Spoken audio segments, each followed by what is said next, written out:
Hello everyone. Do you know what season it is? It's spooky season. It's always spooky season in my heart. 1 month before Halloween and 1 month after Halloween is always spooky season to me. If there's something I like, I try to stretch it out as far as it'll go. And I encourage you to do the same. So last time we looked at NECA's TMNT / Universal Monsters line, we looked at Mummy Mikey. And today we are looking at April O'Neil as the Bride of Frankenstein. Really cool artwork on the box right off the bat. Soft pastel-y style. And of course, like with the other boxes in this line, got the kind of old-timey horror movie poster layout on the back. Pictures of all the guys we've got so far. The only turtle we're missing is Donatello. And then we're going to get Vampire Hunter Splinter at some point. Open up the box.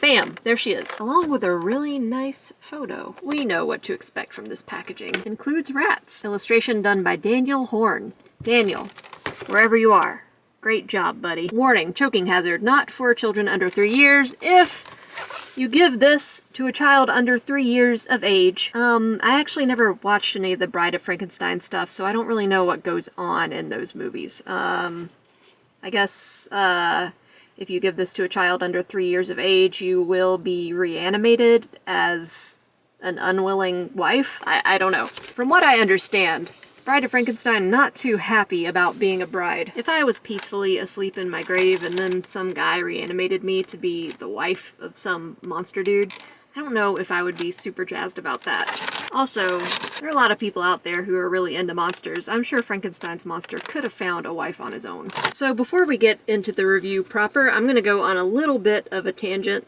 / rant here.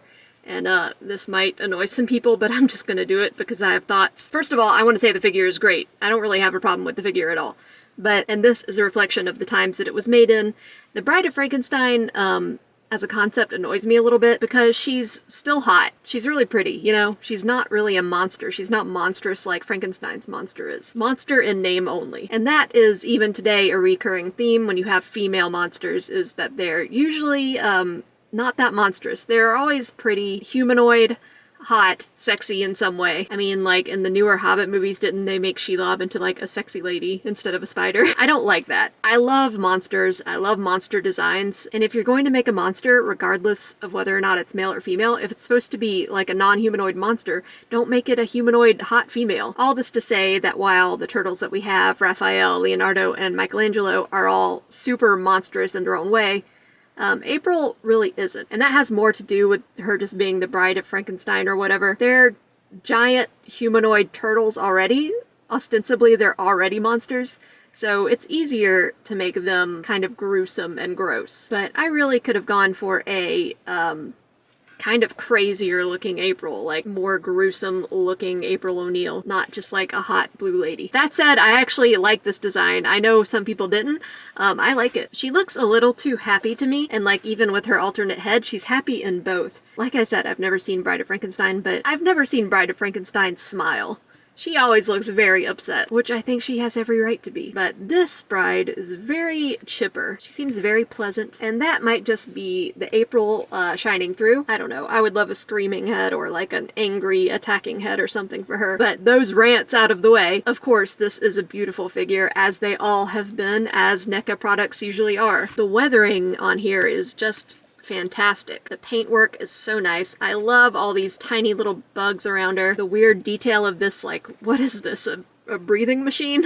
I have no idea what that is. I guess it's similar to Frankenstein's whole dealie with his neck bolts, but there's a bolt right here.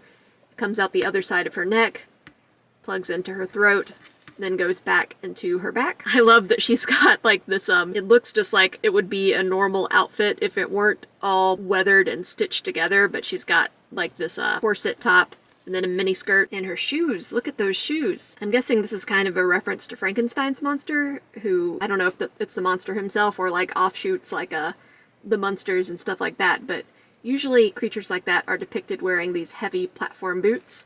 So I think it's kind of a callback to that. And honestly, I would wear these shoes and be very glad for the extra inch of lift they gave me, because I'm pretty short. I would also definitely wear this cool coat that she's got on. But also maybe not, because it kind of looks like it's made of human skin or something, like we touched on before. Very pleasant face, but the face sculpt is excellent. The paint work is really nice. I love the blue lips. And the hair is cool too because you get kind of like some red highlights in there. I'm guessing that she's not going to be able to do anything too crazy posing wise. Decent head articulation, rotation around, single joint there, up and down, and rotation on the wrist. So not much crazy as far as arm articulation goes, but she can do the basics and that's all she needs. She's a zombie. Not much in the way of crunch, but you do get rotation, and that's nicely hidden by that corset top. Legs are limited because of this mini skirt. You can kind of get more out of this leg than that one though, because there's this slit here. And then a nice double knee up and down and rock on that ankle. She does have a little bit of an issue standing up. Her feet are small and they're also raised up really high with those plaits, and she's top heavy because her hair is giant so she really does not want to stand up. Moving on to accessories. Of course you've got some holding things hands, and her nails look really great. I've got a soft spot for black nails, maybe because I've slammed my fingers into stuff a lot. There's that head we saw earlier. She just looks so happy. It's not even that much of a different kind of happy than the first head. The expressions are mostly the same. This one is just smiling a little bit more. I know I keep harping on this, but I really would have loved to see an angry head. She comes with this amazing purse. More of that stitched together leather, human leather, and also a heavy metal padlock with a bone sticking out. Ladies, if you aren't carrying a purse like this, why not? With April, you will also receive a lightning sigh, which is shing, like the one we got with Raph. But this one has a black handle instead of an all silver handle. We have rats. Very weird, very weird inclusion. Made even weirder by the fact that there are body parts stitched to these rats. It's like experiments or something, I guess. But I will never say no to a good spooky rat. I'm gonna name this one Cornea, and this one Cochlear. And finally, I think everyone agrees that this is probably the best accessory. Microphone / lightning rod / staff thingy. It is pretty cool looking. Just like a really neat kind of WTF design. So, let's see if we can let her hold it. I like that the pegs on her hands are really long. That's nice. A lot of times in figures they're really short and you don't even know if you got them in right. On this one it leaves no room for doubt. I will say when I was trying to get her hands in there, this part kind of snapped off. It's a very thin part. It can be fixed with super glue, but be careful of stuff like that. In a similar vein, I was tugging on this bone a little bit to see if it would come out or if the purse would open or whatever, and it started to get kind of loose, and I'm afraid to mess with it anymore. So just be careful. I haven't really had a problem in the past with NECA stuff breaking, but I guess anything's possible. So we're just going to have her hold it from the bottom, which might be how it was meant to be, but I like it when staffs are planted firmly on the ground, which is why I was trying to make her hold it by the middle. But she can do this too. It's fine. It's fine.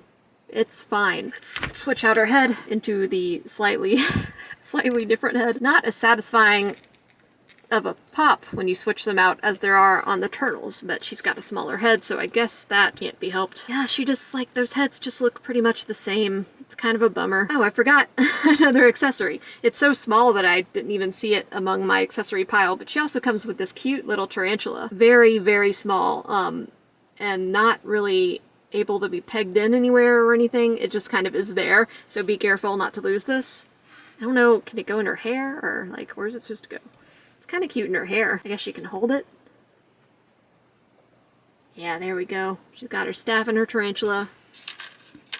And her rats. That's all she needs. Oh, and her purse is back there too, in case she needs to go shopping. If you're the bride of Frankenstein's monster, is your bank account linked with his? You have a joint banking situation going on? I'd really like to know. So here she is with the guys, and they all look pretty great together. Very, very weird line, but you cannot deny the artistry. Very good quality. April so far is the only one I've had problems with stuff breaking on. She does look a little out of place among them, honestly. Like, I get what they were going for, but she just does, I don't know. I'm sure some people will take a little umbrage with what I'm saying, but it does bum me out a little bit that she is the only female character that we have, and she is so, like, pleasant and pretty looking, while the others are just, like, grotesque monstrosities. But, I mean, You know, it's April. You probably want that face to be recognizable, and maybe if it were made any more monstrous, it wouldn't be. You know, Judith Hoag is a pretty lady. Can't change the facts. Very excited for Donatello. Also excited for Splinter, but I feel like we're really missing Donnie in this scenario. But that is about it for us today. Thank you so much for watching. Likes and subscribes are very much appreciated. Comments are more than welcome. And I'll see you guys on the next one.